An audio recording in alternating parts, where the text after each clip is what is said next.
Vous écoutez un message enregistré à l'église CVV Paris. Pour plus d'informations, visitez notre site internet cvvparis.fr. Je vais vous faire une petite confidence. C'est rare que je commence à prêcher en parlant de moi. Pourtant, je vais le faire. Merci de me pardonner. Lorsque je réfléchissais au thème de cette prédication, donc le thème c'est le disciple qui se souvient, on est toujours dans la même série, hein.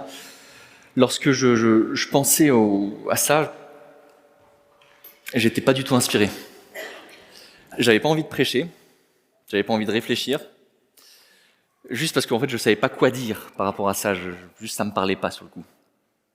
C'est assez paradoxal parce que globalement la série qu'on est en train de faire, j'ai proposé un découpage, j'ai proposé des textes, des réflexions sur chacun des petits thèmes qu'on aborde. Donc voilà, en gros c'est de ma faute. En gros, j'ai proposé ce thème, ce sujet, j'ai écrit des choses dessus, mais pourtant en fait ça m'inspirait pas du tout. Et donc du coup pendant les 2 dernières semaines, j'ai juste réfléchi. J'ai pas prié, j'ai juste réfléchi. Et ça venait pas. Il y a rien qui vient. Du coup, je commence à paniquer un petit peu. C'était là cette semaine. J'ai commencé à écrire ça jeudi soir. Donc, je commençais à paniquer un petit peu en me disant ouais, dimanche ça approche. Je sais pas quoi dire. Hein. Du coup, je commence à prier. Enfin, c'est bien ça. Hein. Enfin, on est spirituel maintenant. Hein. J'ai continué à prier. Rien. Silence. Ah, mince. Dieu ne parle pas. Mince. Du coup, je commence à mettre un peu la pression à Dieu. Et je lui dis, dis-moi ce que je dois dire ou ce que je dois faire. Et là, Dieu il m'a répondu, tu leur racontes ce que j'ai dit et ce que j'ai fait. Du coup, ce que je vais faire, c'était pas d'une grande aide, je trouvais à ce moment-là, mais pourtant ce que je vais faire, je vais vous raconter ce que Dieu a fait et ce qu'il a dit. Voilà ce qu'un disciple fait en fait. C'est juste, il regarde ce que Jésus, ce que Dieu a fait, et en fait, il le vit pour lui-même. Et il en parle autour de lui. Ça, c'est être un disciple. Donc, on continue là notre série sur disciples en mouvement. Et notre texte aujourd'hui, et là encore une fois, le texte qui avait été proposé, c'est moi qui l'ai proposé. Donc, vous l'avez reçu par mail et finalement, en fait, je change de texte, donc je suis désolé. C'est pas bien parce que en général, je dis aux autres, ouais, je suis un peu tatillon sur les textes, changez pas. Donc, finalement, le texte, c'est un autre. Voilà. Toujours dans Matthieu, toute la série est basée sur Matthieu. Matthieu chapitre 13, les versets 16 et 17. Quant à vous, heureux êtes-vous. Vos yeux voient et vos oreilles entendent. Je vous le déclare, c'est la vérité. Beaucoup de prophètes et de gens fidèles à Dieu ont désiré voir ce que vous voyez, mais ne l'ont pas vu. Et entendre ce que vous entendez, mais ne l'ont pas entendu. Ça, c'est notre texte. Est-ce que vous connaissez Goethe ? Johann Goethe, un Allemand de nom. Bon, il a écrit quelques livres, il a écrit Faust, il a écrit le jeune Werner, bref, c'était un Allemand, 1700-1800, et il a dit une phrase que je vous cite. « Ceux qui ne comprennent pas leur passé sont condamnés à le revivre. » Ceux qui ne comprennent pas leur passé sont condamnés à le revivre. Donc si nous, on ne veut pas revivre notre passé, il faut qu'on soit des gens d'histoire, des gens qui aiment l'histoire, surtout les histoires bibliques. Et donc je vous propose de faire là, un petit résumé de quelques histoires bibliques. Donc si vous voulez les regarder plus en détail, ouvrez vos Bibles. Voilà. On ne va pas y aller profondément sur le thème de qu'est-ce que c'est étudier la Bible, parce que ça c'est Ben qui nous en parlera dans 2 semaines. Nous c'est juste un petit survol. Donc on commence, Genèse, c'est le début. Au commencement, Dieu créa tout. Dieu créa tout. Tout l'univers, tout ce qu'il y a dans l'univers, tout ce qu'il y a sur terre. Il créa homme, femme. C'était bon, c'était très bon. Dieu était passionné par nous, on était passionné par lui. Dieu nous a créés pour régner comme lui sur la création. Puis il y a eu la chute. Et là, je vous pose la question, mais qu'est-ce qui s'est passé pour que Dieu se sépare à ce point-là de nous ? Je veux dire, il a quand même chassé Adam et Ève du paradis, d'Éden, quoi. Il les a chassés d'un jardin fruitier pour les mettre sur une terre aride où ils doivent cultiver à la sueur de leur front.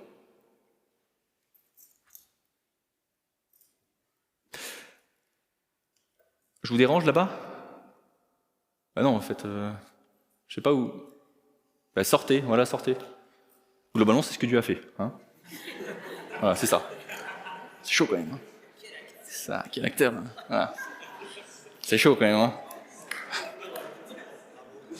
Merci. Ouais, je vous remercie, public. Hein. Qu'est-ce qui a pu passer dans la tête de Dieu pour faire ça ? C'est plutôt dur comme punition, d'être chassé sans nourriture vers une terre aride. Finalement, l'histoire continue. Noé, l'arche de Noé. Là encore, l'humanité commence enfin à reprospérer. Hein. La terre aride, la terre d'exil, on commence à travailler, à la cultiver, à la maîtriser un peu.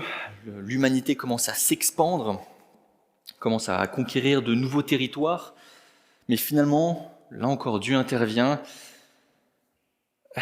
et il détruit 98% de l'humanité pour ne sauver qu'une famille et des animaux. La seule famille choisie parmi les familles, c'est celle de Noé. Un peu plus tard encore, alors que dans le passé, Caïn avait tué son frère Abel, enfin, là, l'humanité commence à s'unir un petit peu en disant « ouais, on va peut-être pas faire la guerre ensemble ». Du coup, ils s'unissent pour créer le premier OTAN de l'histoire. Mais là encore, Dieu divise l'humanité et disperse tout le monde. Plus tard encore, Abraham, appelé par Dieu, Dieu lui dit « je vais te rendre grand aux yeux des hommes ». Mais finalement, on voit que rapidement après, cet appel, il est un peu mis à bas parce qu'il a des problèmes en Égypte. On continue avec Jacob. Jacob et son frère Ésaü, ils se disputent un petit peu. Jacob essaie d'obtenir la bénédiction, donner un plat de lentilles à son frère. Le problème, c'est que Jacob est le deuxième, donc en gros, lui, il n'a pas le droit d'avoir la bénédiction. Mais heureusement, finalement, à la fin de l'histoire, il se bat littéralement avec Dieu, donc enfin, il réussit à obtenir ce qu'il voulait. Ça, c'était les 33 premiers chapitres de la Bible, Genèse 1 à 33. Donc je pourrais continuer le récit, tout l'Ancien Testament et tout le Nouveau Testament. Mais en fait, il y a un gros problème avec nos Bibles. Avec cette Bible, avec les Bibles que vous avez sur vos téléphones, dans vos sacs ou chez vous, il y a un problème. Et c'est que ces Bibles ont été écrites par Dieu. Et qu'on n'arrive pas à les comprendre. Dieu n'a pas écrit les choses correctement pour qu'on les comprenne. Voilà. Plutôt, je vais essayer de reformuler. Nous avons un problème parce que la Bible a été écrite par Dieu. Ce livre, la Bible, hein, comme tous les autres livres que vous pouvez prendre, donc par exemple un livre de Goethe, vous pouvez le prendre, hein, ça peut vous parler de Dieu. Mais tous les livres peuvent être lus de deux façons. Tous, sans exception, peuvent être lus de deux façons. Soit vous décidez de vous mettre ou de nous mettre au cœur de l'histoire, soit on décide de mettre Dieu au cœur de l'histoire. Il y a deux visions de la réalité, mais les deux visions ne sont pas vraies, ne peuvent pas être vraies. Un et un ne fait pas un. Petit aparté, ça, je pense que c'est un problème énorme pour nos générations, parce que là on est plusieurs générations représentées. C'est un problème pour nos générations et pour les générations suivantes, le relativisme. Le relativisme, c'est quelque chose qui vous dit « tout est relatif ». C'est une question de point de vue. Chacun sa vérité, hein.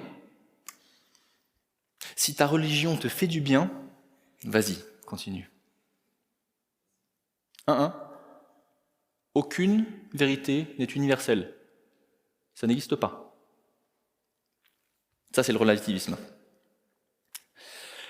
Alors, donnez-moi 30 secondes et je joue vite fait mon philosophe.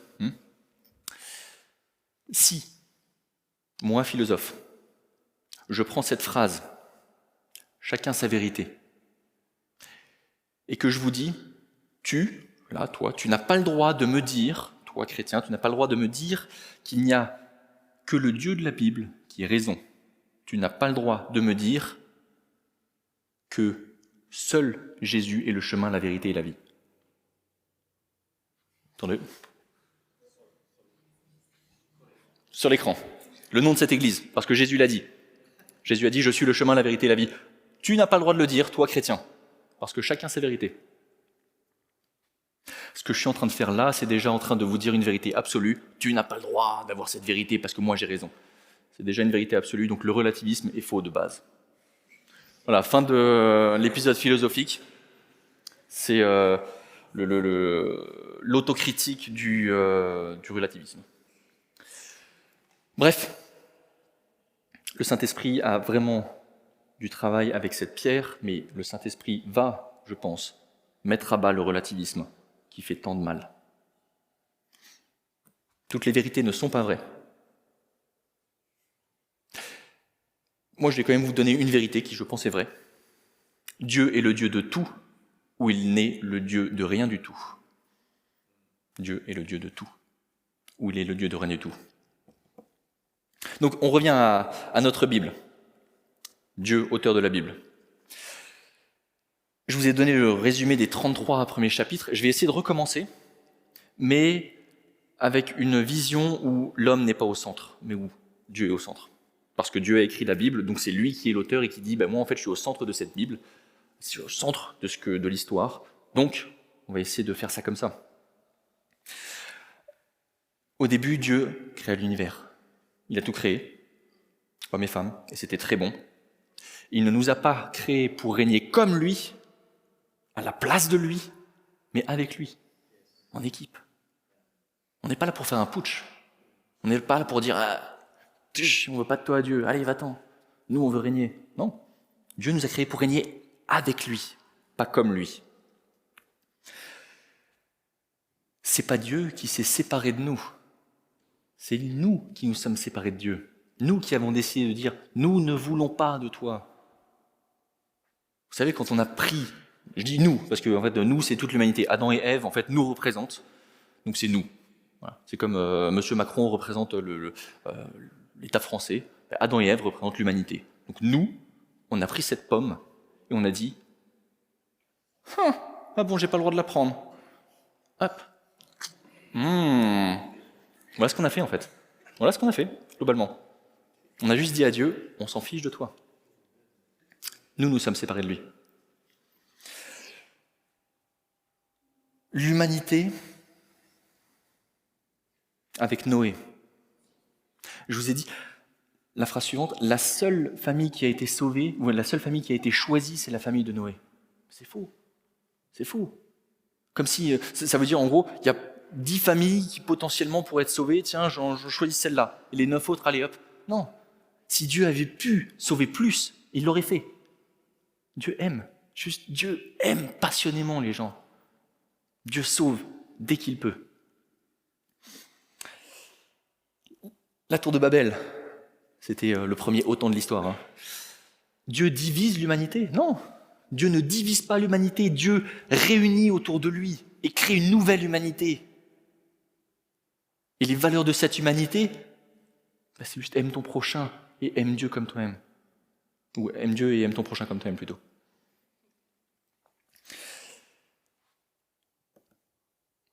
Abraham, il a été grand aux yeux des hommes, oui, mais parce que Dieu, en fait, c'était son modèle. Il était grand aux yeux des hommes parce qu'il suivait Dieu et que du coup, tout ce qu'il faisait, c'est parce que Dieu lui disait de le faire. Et du coup, Dieu le bénissait. Du coup, Dieu le protège. Du coup, Dieu fait prospérer ses moutons. Dans ces 33 premiers chapitres, Abraham arrive en Égypte, c'est son petit problème dont je parlais tout à l'heure. Il arrive en Égypte et finalement, les Égyptiens disent ta femme, elle est jolie, ta sœur, elle est jolie, on va la prendre.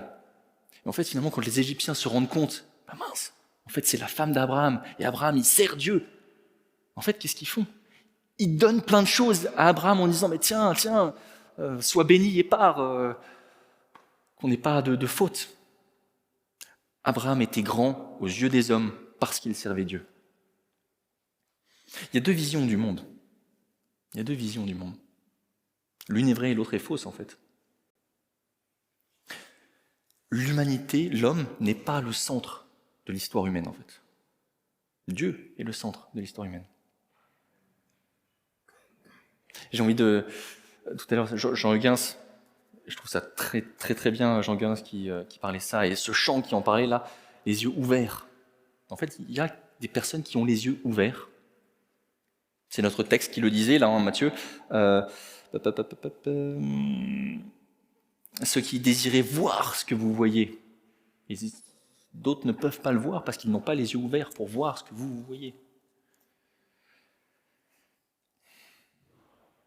Donnez à une personne dans la rue une Bible. Croisez là, le premier qui vient, il dit tiens, lis ça. Il va la lire, la Bible. Et ce qu'il va comprendre, c'est les 5 premières minutes de cette prédication, il va vous dire la même chose. Pourquoi ? Parce que toute l'histoire biblique, lui, il va la comprendre avec lui au centre de l'histoire. Ok, ouais, mais attends, c'est pas cool quand même pour Adam et Ève. Ils ont été chassés, méchant Dieu. Parce que lui, son modèle, ce qu'il connaît, c'est « je suis le centre de l'univers, je suis le centre ». Mes parents m'ont toujours dit « t'es le plus important ». Mais ça vient de là, en fait. Et il faut pas être... c'est pas parce qu'une personne n'est pas intelligente ou cultivée ou je ne sais quoi qu'il va pas comprendre. À l'époque de Jésus, les pharisiens et les scribes, donc les lettrés, les doctorants de l'époque, Jésus leur dit « Vous vous égarez parce que vous ne comprenez ni les Écritures, ni la puissance de Dieu. Vous avez passé votre vie à étudier la Bible, mais vous ne la comprenez pas. Parce que vous vous mettez au centre de la Bible. Au centre des Écritures, il y a un petit espace, et en fait on met un nom dessus. Et soit on met « moi », soit on met « Dieu ».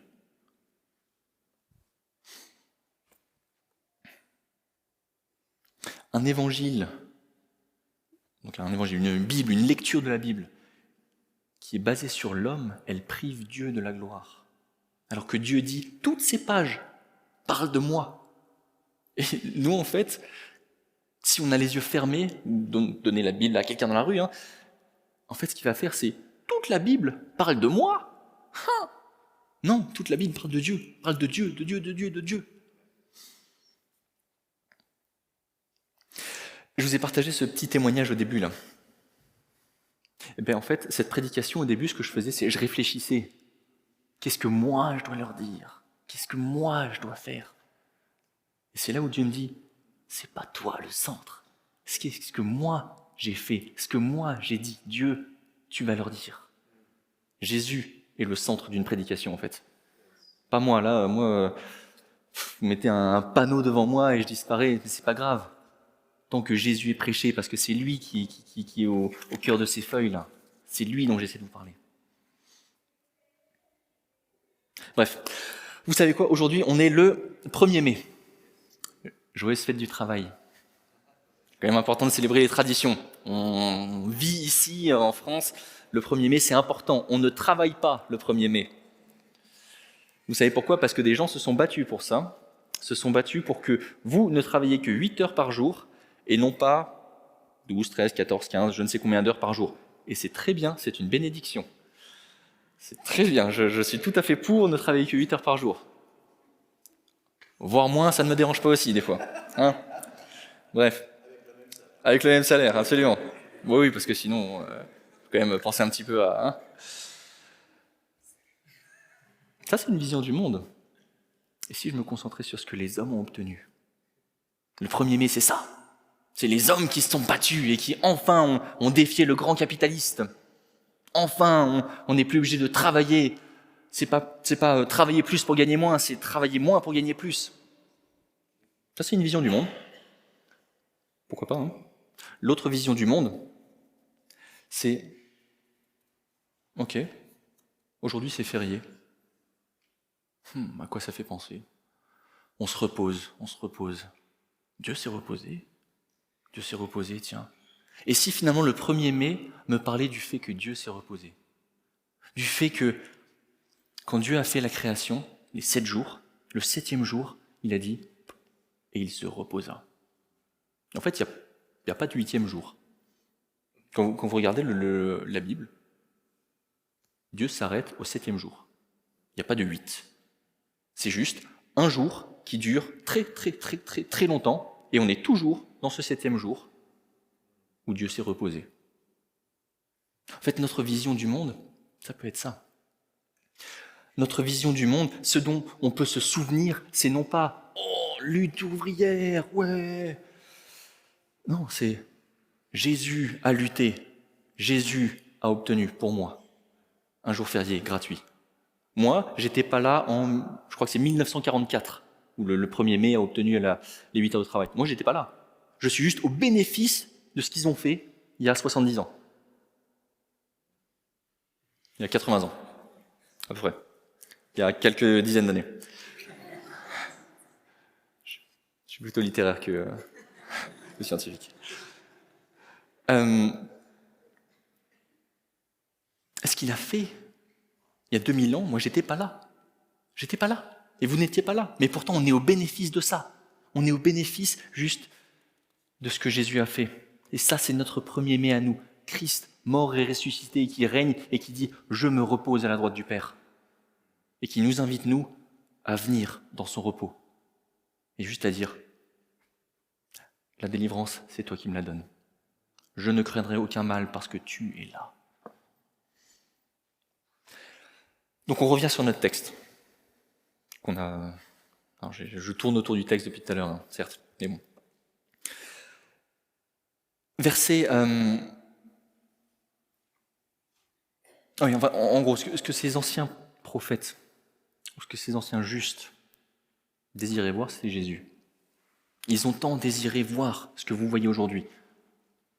Ça, c'est Jésus. En fait, tous les anciens prophètes désiraient voir Jésus parce qu'en fait, il y a une réalité pour l'humanité, c'est que depuis Adam et Ève, on est dans un énorme parc d'attractions. On est dans un parc d'attractions et en fait, on fait des montagnes russes depuis la création. C'est-à-dire qu'un coup, on va en haut et là, on dit « waouh, Dieu, c'est pas mal. Franchement, Dieu, j'ai envie de te suivre pour l'instant. Pour l'instant, je vais marcher avec toi pendant quelques kilomètres, pendant quelques mois, quelques années. Et finalement, vous savez, les montagnes russes, on monte doucement et finalement on redescend très vite. Et en fait, ça c'est l'humanité. C'est l'humanité qui se met au centre de l'histoire et qui dit, à un moment, tout va bien avec Dieu, mais au moment où Dieu me demande un truc un peu bizarre, ou un peu trop compliqué, ou un peu trop provocateur, je vais quand même me remettre à la place que je mérite, au centre de l'histoire. Et là, on redescend. L'histoire de l'humanité, c'est ça. C'est juste, on a des progrès parce qu'on suit Dieu, et finalement, on redescend, il y a la guerre. On est en bas, on est dans un désert, on soupire, on tire la langue, on est prêt à conquérir des nouveaux territoires, on est prêt à s'unir pour faire la guerre. Vilains Russes, ah non, c'est vous, vilains Ukrainiens. Je pense que cette guerre, Dieu n'aime pas la guerre. Je ne fais pas de politique, encore une fois, je ne suis pas en train de dire je suis pro-russe, pro-ukrainien, absolument pas. Vous ne m'entendrez jamais dire ça, tout simplement parce que je ne fais pas de politique, mais juste Dieu n'aime pas la guerre. Et ce que l'humanité fait, c'est qu'elle s'unit pour faire la guerre, parce que l'humanité se considère comme étant au centre de l'histoire. Et finalement, après, ça remonte. Ouais, Dieu, c'est quand même pas mal. En fait, c'est des montagnes russes. Jusqu'au jour où, enfin, peut-être aujourd'hui pour vous, nos yeux s'ouvrent, vos yeux s'ouvrent. On voit Jésus, celui qui enfin peut donner une vraie vision au monde, qui fait sens, quelque chose de stable. C'était ma prière au tout début, quelque chose qui est stable. On est dans une époque où tout va tellement vite. Alors c'est peut-être le vieux qui parle, vous savez, les vieux qui disent « Ah, de mon temps, ça allait moins vite ». Mais en fait, on s'en fiche. C'est juste, ça va tellement vite. Et il y a quoi qui est stable aujourd'hui ? Regardez, on parle de 3e guerre mondiale. C'est chaud. Troisième guerre mondiale, c'est bête, c'est bête. Et finalement, on est emporté. Demain, il y a quelqu'un qui a un accident et cette personne n'est plus là. Moi, je vais rentrer chez moi tout à l'heure et finalement, en fait, paf, je vais me faire percuter au croisement du pont de Iéna. Et mince, demain, je suis plus là. Ça va. Il n'y a rien qui est stable dans cette vie. Il n'y a rien qui est stable si ce n'est Jésus. C'est pour ça que ma prière, c'était ça. Juste que Jésus devienne notre roc qui est stable. La seule chose qui ne bougera pas, c'est lui. Pourquoi ? Parce que Jésus existe de toute éternité et que l'éternité ne bouge pas. C'est pour ça que Jésus ne change pas. Parce qu'il est là de toute éternité. Dieu ne change pas parce qu'il est éternel. Et du coup, parce qu'il est éternel, je peux m'appuyer sur lui, parce que je sais qu'il ne changera pas. Et vous savez ce qui nous fait sortir de ces montagnes russes ? Parce que là, pour l'instant, je dis, voilà, il faut que nos yeux s'ouvrent pour sortir. Mais qu'est-ce qui fait que nos yeux peuvent s'ouvrir ? C'est quand on se rend compte qu'on est dans la barque avec Jésus. Verset 16. Quant à vous, heureux êtes-vous, vos yeux voient et vos oreilles entendent. Là, Jésus, il n'est pas en train de s'adresser à toute la foule, en fait. Il n'est pas en train de s'adresser à 10 000 personnes. Là, il est en train de s'adresser à ses disciples qui sont sur la barque. Parce qu'en fait, on le voit dans les versets qui précèdent, il y a une telle foule que Jésus est obligé de prendre ses disciples, d'aller sur une barque pour être à quelques centaines de mètres de distance, parce que la voie porte sur l'eau, et du coup il peut s'adresser à toute la foule et ne pas être écrasé. Et là, ce qu'il est en train de leur dire, c'est juste aux disciples. Il y a des secrets qui ne sont révélés que à certaines personnes. Ces personnes qui ont des yeux pour voir et des oreilles pour entendre. Qu'est-ce que Jésus veut dire par là ? Les yeux d'une personne doivent être comme ouverts par une révélation de Dieu. Ou des oreilles qui s'ouvrent par une révélation. On peut décider d'essayer de croire ce qu'on veut. Chacun sa vérité, machin chose, tout le monde a raison, tout le monde est content. Croire telle ou telle chose, même si toutes les vérités ne se valent pas, ça c'est le début de mon message, vous l'avez compris. Il y a 2 semaines, Adrien, qui prêchait pour Pâques, avait comme texte les disciples d'Emmaüs. 2 disciples qui, après la mort de Jésus sur la croix, sont tout penauds, ils tapent des pieds comme ça, entrés dans la pâte et en disant « Oh mince, Jésus est mort, on ne s'y attendait pas ». Jésus leur parle pendant tout le chemin, alors ils n'ont pas compris que c'était Jésus, pendant tout le chemin il leur parle, et à la fin, leurs yeux s'ouvrent. Et là, ils comprennent, ça fait 4 heures qu'on marche avec Jésus, et il nous a expliqué toute la Bible, et il nous a dit que toute la Bible parle de lui.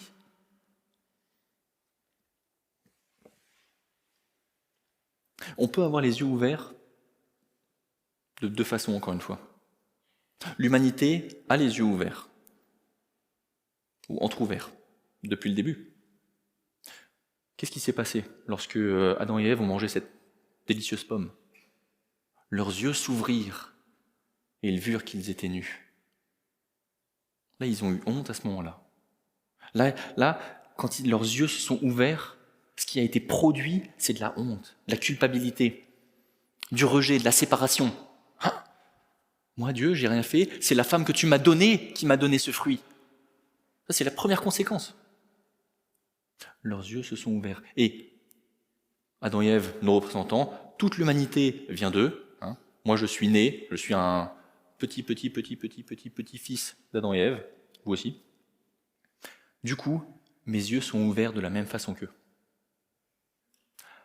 Une réalité où je suis le centre et où, quand je regarde les choses, je veux les distordre.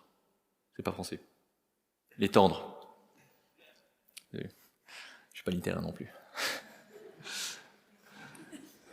Je sais pas grand-chose. L'histoire de la Bible, c'est l'histoire de l'humanité qui se bat de toutes ses forces pour obtenir des avantages alors que la solution, c'est Dieu. En fait, toute l'humanité se bat en oubliant ou en ne comprenant pas ou en ne sachant pas que Jésus a remporté la victoire. Et comme les disciples du chemin d'Emmaüs, on a besoin que nos yeux soient ouverts sur cette réalité. Dieu règne et il est le centre. Il y a deux histoires qui sont écrites, l'histoire de l'humanité et l'histoire de Dieu. Dieu, lui, n'a pas changé. Pour répondre à ta question, Jean Héguin, c'est ce que Dieu a changé. Non, Dieu n'a pas changé, Dieu n'a pas changé. Il continue à bénir, il continue à donner, il continue à maintenir. Mais nous, est-ce que nos yeux sont concentrés sur lui? Ou est-ce que finalement je commence à refermer les yeux? Un petit peu à... Vous savez, quand vous fermez à moitié les yeux, vous voyez comme à travers les cils en fait. Et c'est un peu brouillé, vous ne savez pas très bien ce qu'il y a. Alors ça, en fait, ça va vite de le faire. Ça va très vite. On peut garder les yeux quand on se rend compte, les yeux ouverts, quand on se rend compte qu'on est dans la barque avec Jésus, alors les choses peuvent changer. Et notre reconnaissance peut monter. Parce qu'un disciple vit dans l'intimité de Dieu. Une barque, c'est pas grand, hein. Une barque, c'est tout petit. Et dans cette barque, il y a toi et il y a Jésus. C'est tout. C'est tout. Et c'est juste un face-à-face. C'est juste un cœur à cœur. La réalité, c'est que Dieu décrète que la barque, c'est lui qui va la contrôler et qu'il va t'amener sur de bons sentiers, si tu le suis. Si tu veux être son disciple, voilà où il veut t'amener. La barque dans laquelle vous vous trouvez, elle est dirigée par Dieu et il est le centre de votre histoire, si vous êtes son disciple. Et si vos yeux ne sont pas ouverts, si depuis tout à l'heure mon discours ça ne vous parle pas, vous dites mais qu'est-ce qu'il est en train de raconter? Je gobe rien du tout de ce qu'il dit. Vos yeux sont peut-être fermés, vos oreilles sont peut-être fermées. Demandez au maître. Demandez au maître. Le maître, c'est Jésus. Demandez-lui. Il sait très facilement ouvrir les yeux. Demandez-lui, il le fait. Demandez-lui de recevoir ce don incroyable. Et je vous dis, en effet, beaucoup de prophètes et de justes ont désiré voir ce que vous allez regarder. Pourquoi ils étaient si désireux, ces prophètes? Ils étaient désireux de voir Jésus, j'entends, mais pourquoi? Parce que pendant toutes les générations, et pour certains encore aujourd'hui, pendant toutes les générations, depuis Adam et Ève, il y a un mystère qui planait. Et ce mystère, c'est comment est-ce que on peut être en relation avec Dieu? Je ne sais pas. Je ne sais pas. Toute l'humanité a toujours dit, je ne sais pas. Je tente. J'essaye un chemin. Tous les chemins mènent à Dieu. Non, tous les chemins ne mènent pas à Dieu. L'histoire l'a montré. Tous les chemins ne mènent pas à Dieu. Non. Je suis le chemin, la vérité et la vie. Dixit Jésus. Point. On est sous l'obligation de plaire à Dieu tant qu'on n'a pas compris que c'est lui qui avait tout fait pour nous. Et ça, c'est un mystère que les anciens prophètes, ils comprenaient un petit peu. Vous voyez, c'est comme une bande-annonce d'un film. On comprend qu'il y a un truc, c'est pas possible. C'est pas possible. Je veux dire, prenez le Seigneur des Anneaux, à la fin du premier, non, je veux dire, non, c'est pas possible que Sauron gagne à la fin. Vous savez, à la fin d'un film, il y a toujours un suspense un petit peu. Les anciens prophètes, c'était ça. S'il y avait ce suspense, ils savaient qu'il doit y avoir quelque chose qui est fait par Dieu, parce que toute l'humanité n'y arrive pas. Donc, on a tout essayé. La seule solution qui reste, le dernier recours, c'est Dieu. Et c'est pour ça.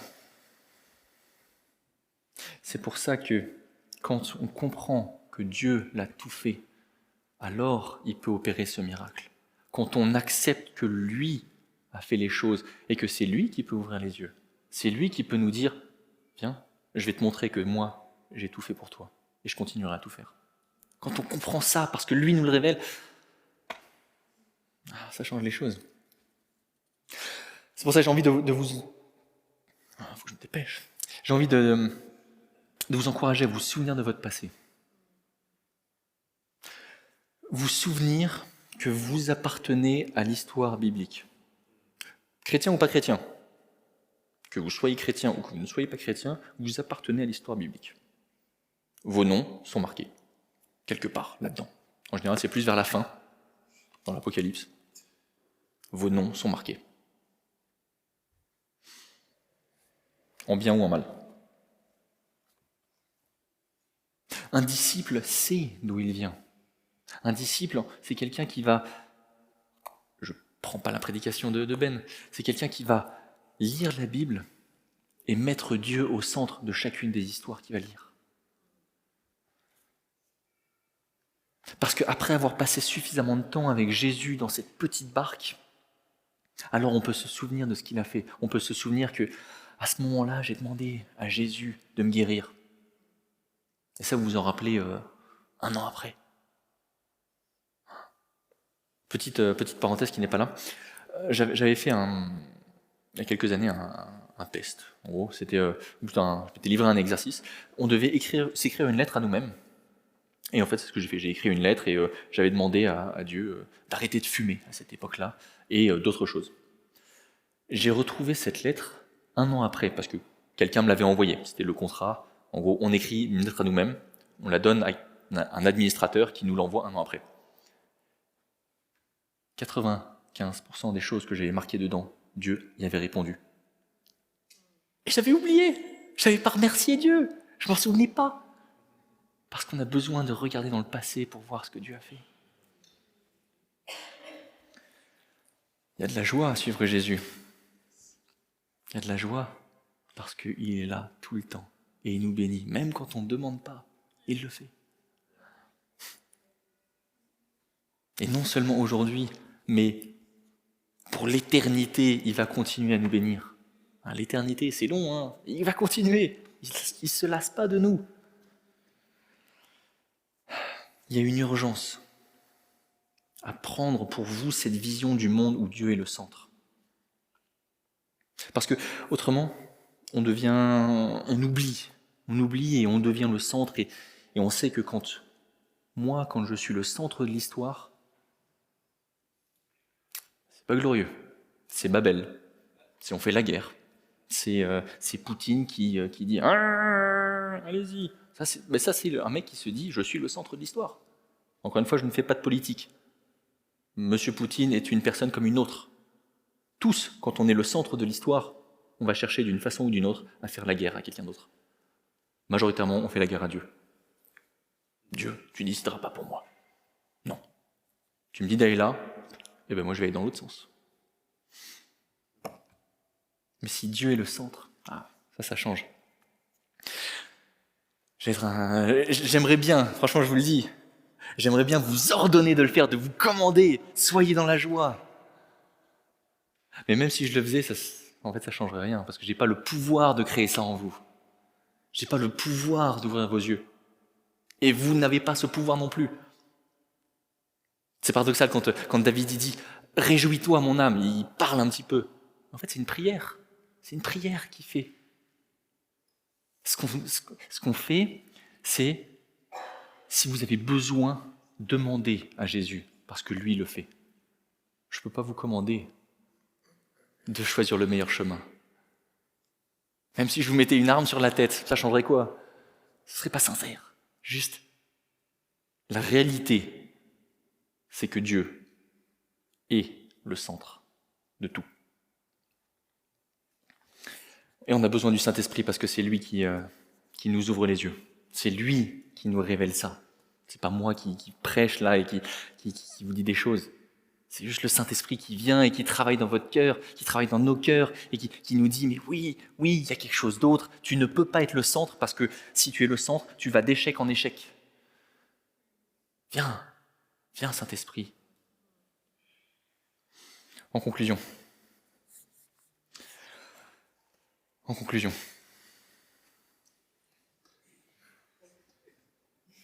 au moment où j'écrivais cette prédication, donc j'ai commencé jeudi, j'ai ressenti que Dieu me demandait d'encourager des gens.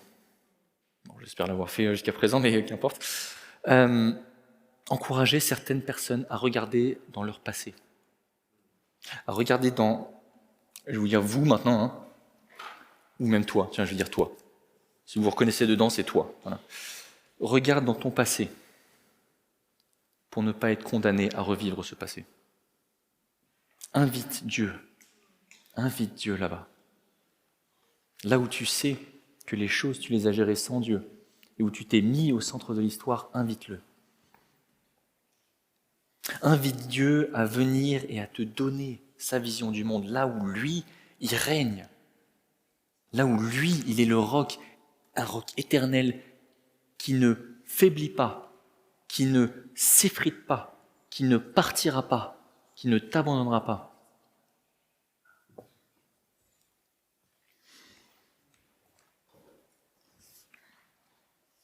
Il y avait deux sujets plus prégnants qui m'étaient venus quand je priais. Le premier, c'était par rapport à des problèmes financiers que tu as pu avoir. Des problèmes financiers où tu sais que ça a été chaud par le passé. Je ne parle pas de la fin du mois où tu arrives à -100. Tu sais que ça a été très compliqué. Et la question que tu te poses, c'est est-ce que Dieu va pourvoir ? Est-ce que Dieu va me donner suffisamment ?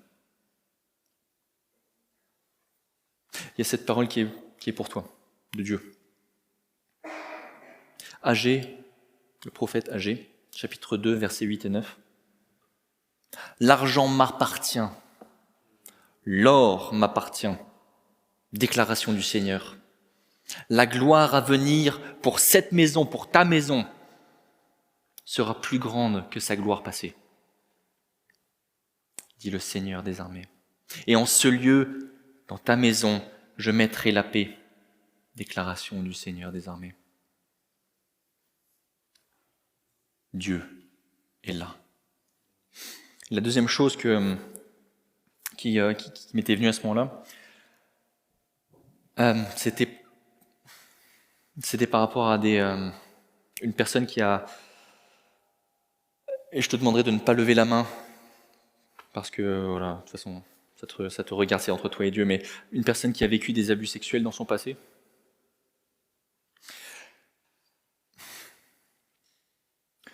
Dieu est là. Invite-le dans ton passé. Ça ne veut pas dire excuser ce qui s'est passé. Ça ne veut pas dire ça. Ça veut pas dire ça. Ça veut juste dire Dieu est là et il peut guérir et il veut guérir. Et sa main ne te lâche pas.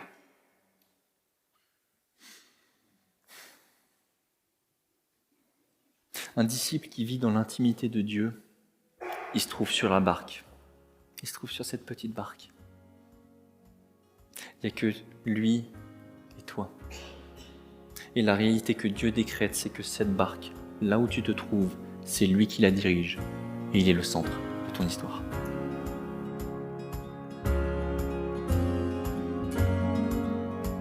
Vous venez d'écouter un message enregistré à CVV Paris. Pour plus d'informations, visitez notre site internet cvvparis.fr.